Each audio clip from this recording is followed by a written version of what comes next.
আসসালামু আলাইকুম, শুভেচ্ছা সহ সকলকে স্বাগত জানাচ্ছি চ্যানেল আই সংবাদে। এখনকার আয়োজন নিয়ে আপনাদের সাথে আছি আমি ফাবলিহা বুশরা। শুরুতেই চলুন দেখে নিই ফ্রেশ আটা ময়দা সুজি সংবাদ শিরোনামগুলো। যুদ্ধবিরতি চুক্তির আওতায় গাজার কিছু অংশ থেকে সরতে শুরু করেছে ইসরায়েলি বাহিনী। সংঘাতের আশঙ্কা নিয়ে বিধ্বস্ত এলাকায় ফিরছেন ফিলিস্তিনিরা। বরেণ্য শিক্ষাবিদ ও সাহিত্যিক সৈয়দ মঞ্জুরুল ইসলামের মৃত্যু। শনিবার কেন্দ্রীয় শহীদ মিনারে শ্রদ্ধা নিবেদন শেষে শহীদ বুদ্ধিজীবী কবরস্থানে দাফন। এবং IUCN এর সম্মেলনে জীববৈচিত্র্য রক্ষায় আন্তর্জাতিক সহযোগিতা ও স্থানীয় সম্প্রদায়ের অংশগ্রহণের তাগিদ। প্রাণী ও সামুদ্রিক বাস্তুতন্ত্র সংরক্ষণে গুরুত্ব আরোপ।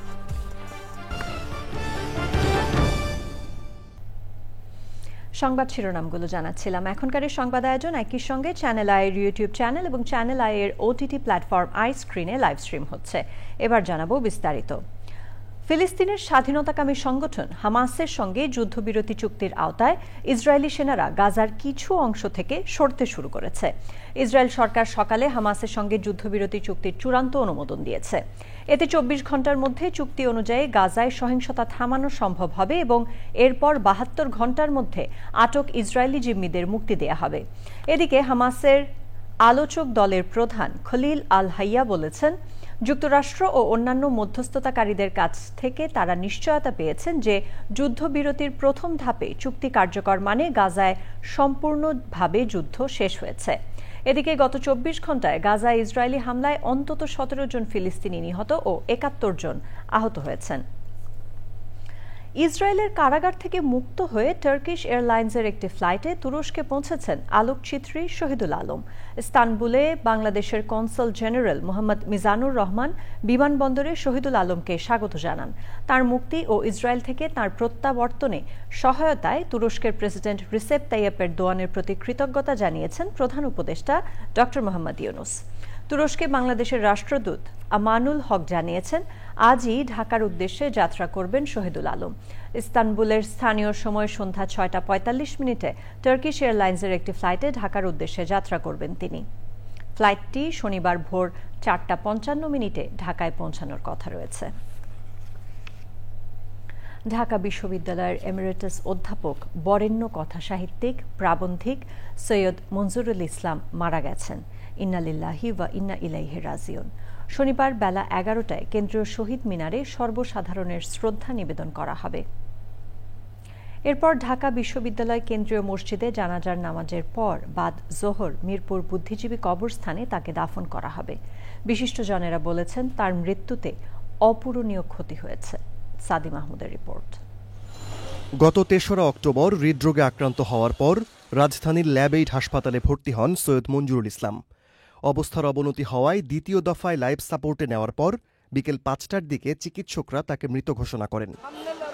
পরিবারের সিদ্ধান্ত অনুযায়ী সর্বসাধারণের শ্রদ্ধা নিবেদনের জন্য শনিবার সকালে মরদেহ রাখা হবে কেন্দ্রীয় শহীদ মিনারে। সকাল 11টায় সর্বসাধারণের শ্রদ্ধা নিবেদনের জন্য ওনারা মরদেহ রাখা হবে কেন্দ্রীয় শহীদ মিনারে। এরপর জোহরের নামাজের পরে ঢাকা বিশ্ববিদ্যালয়ের কেন্দ্রীয় মসজিদ ওনার জানাজা হবে এবং তারপরে মিরপুর 14 নম্বরে যে বুদ্ধিজীবী কবরস্থান আছে সেখানে তাকে দাফন করার সিদ্ধান্ত হয়েছে।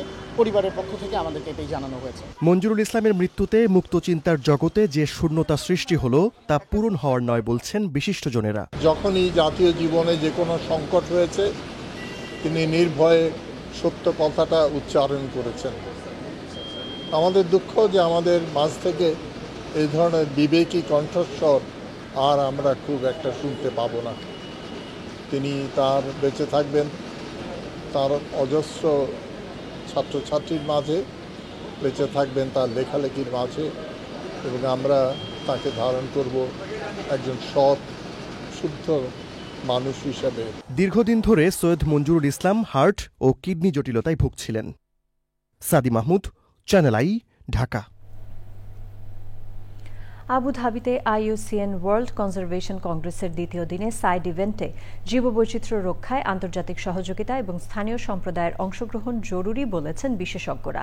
বাংলাদেশের সুন্দরবন এবং সোয়াচ অন নো গ্রাউন্ড নিয়ে বিশেষ আলোচনায় বক্তারা বিপন্ন নানা প্রজাতির প্রাণী ও সামুদ্রিক বাস্তুতন্ত্র সংরক্ষণে প্রযুক্তি ও যুব নেতৃত্বে গুরুত্ব আরোপ করেন।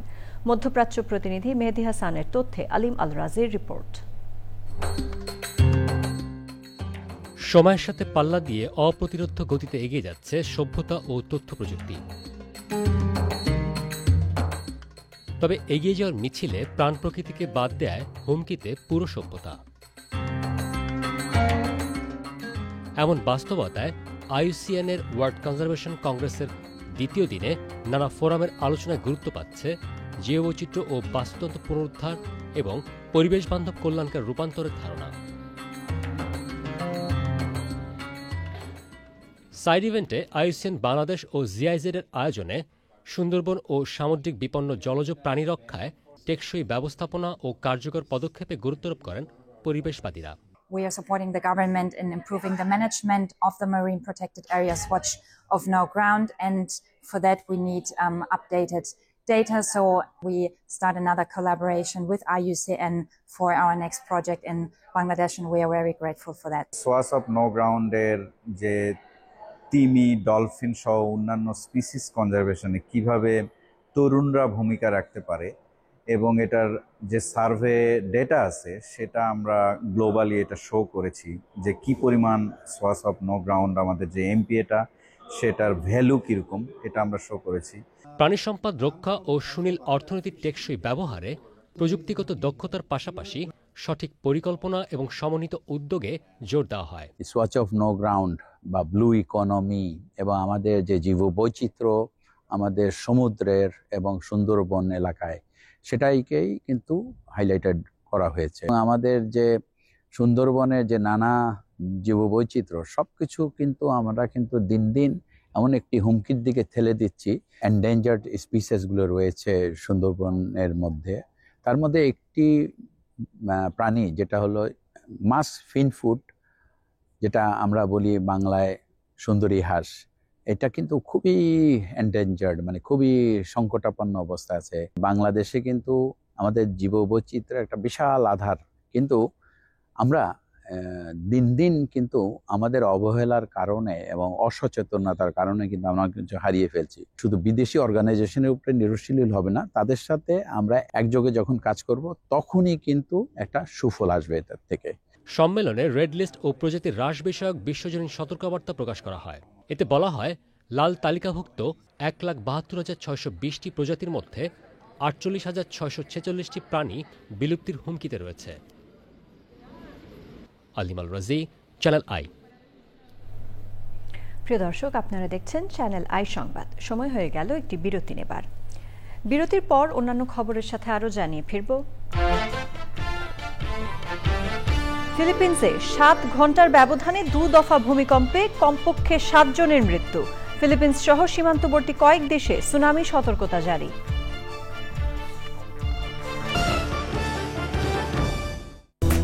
বিরতির পর সাথে থাকার জন্য ধন্যবাদ সবাইকে।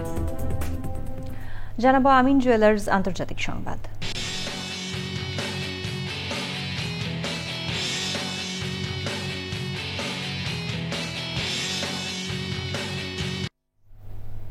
দক্ষিণ ফিলিপিন্সে 2 দফা শক্তিশালী ভূমিকম্পে কমপক্ষে 7 জন নিহত হয়েছে।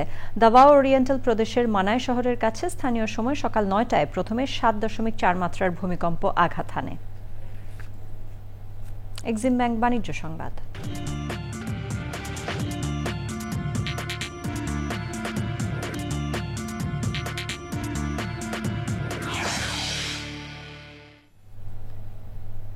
বিশ্বজুড়ে চলমান অস্থিরতার কারণে নিরাপদ বিনিয়োগের সম্পদ হিসেবে স্বর্ণের দাম বেড়ে চলেছে, যার প্রভাবে বাংলাদেশেও বাড়ছে। ইতিহাসে প্রথমবারের মতো আউন্স প্রতি স্বর্ণের দাম $4,000 ছাড়িয়ে যাওয়ার রেকর্ড গড়েছে। ব্যবসায়ীরা জানিয়েছেন, অগস্ট মাসে 1 ভরি স্বর্ণের যে মূল্য ছিল এখন তার থেকে প্রায় 35,000 টাকা বেশি দরে বিক্রি হচ্ছে। এরই সাথে আয়োজনের শেষ পর্যায়ে আমরা, তবে যাবার আগে ফ্রেশ আটা, ময়দা, সুজি সংবাদ শিরোনামগুলো জানিয়ে দিচ্ছি আরও একবার। যুদ্ধবিরতি চুক্তির আওতায় গাজার কিছু অংশ থেকে সরতে শুরু করেছে ইসরায়েলি বাহিনী। সংঘাতের আশঙ্কা নিয়ে বিধ্বস্ত এলাকায় ফিরছেন ফিলিস্তিনিরা। বরেণ্য শিক্ষাবিদ ও সাহিত্যিক সৈয়দ মঞ্জুরুল ইসলামের মৃত্যু। শনিবার কেন্দ্রীয় শহীদ মিনারে শ্রদ্ধা নিবেদন শেষে শহীদ বুদ্ধিজীবী কবরস্থানে দাফন।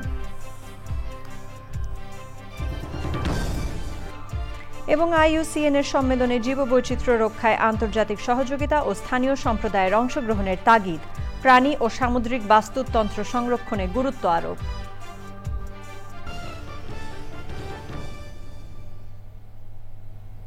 আমাদের পরবর্তী সংবাদ দেখার আমন্ত্রণ জানিয়ে শেষ করছি। ধন্যবাদ সবাইকে।